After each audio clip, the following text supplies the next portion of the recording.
dia akan selamat.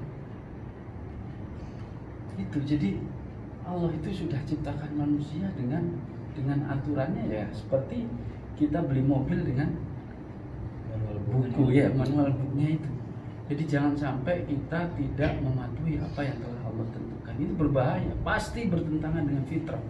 Pasti bertentangan dengan fitrah. Jadi kalau mobil gimana tadi contohnya? Manusia atau mobil itu diciptakan dengan manual booknya, Jadi kita tidak boleh menggunakan melebihi apa yang sudah ditentukan oleh manual book itu. Itu. Jadi seandainya contohnya aja kita berhari-hari mobil tidak mati dengan kecepatan sekian, nanti terjadi overheat misalkan. Nah, ini kan sebetulnya aturan sama seperti Allah menciptakan manusia dengan segala aturannya. Artinya kalau kita mematuhi aturan Allah dengan tidak boleh sholat sepanjang hari, sepanjang malam sehingga mengganggu kesehatan, ini fitrah. Tidak boleh berpuasa dari pagi sampai malam, malam sampai pagi lagi, ini fitrah juga. Sama seperti itu tabiatnya. Ini sungguh nikmat yang luar biasa sebetulnya. Makanya agama Islam itu nikmat tamatan ya di situ. Kita itu sudah tidak lagi berpikir tentang aturan, tentang membuat aturan, tapi sudah tinggal jalanin aja. Tadi seperti hadis yang disebutkan tentang 3 orang, ceritakan.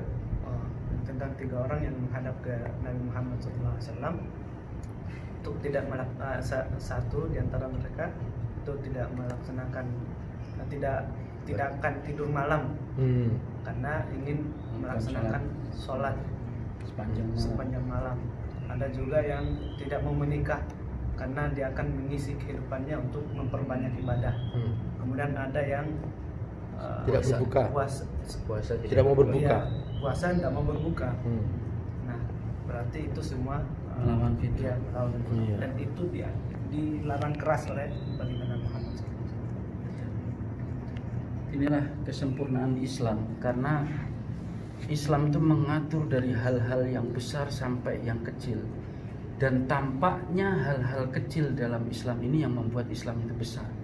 Dari hal yang kecil seperti kebersihan, ya kan Allah atur bagaimana kita cara tidur, bagaimana kita cara muamalah berdagang dan lain-lain. Ini sehingga tampak Islam itu indahnya di situ sebetulnya. Kalau kita semua umatnya mengerjakan apa yang telah Allah perintahkan dalam Islam, ini sungguh Islam itu menjadi satu kesempurnaan hidup yang tidak ada tandingannya. Dalam fikih itu kita diajarin cara buang air. Betul kan? Jadi itulah kesempurnaannya di situ. Tapi kalau kita umat Islam nggak mau menjalankan itu, nggak mau menjalankan apa yang sudah ditentukan, ya akhirnya Islam itu tampak seperti hanya logo saja, sebatas ritual. Betul,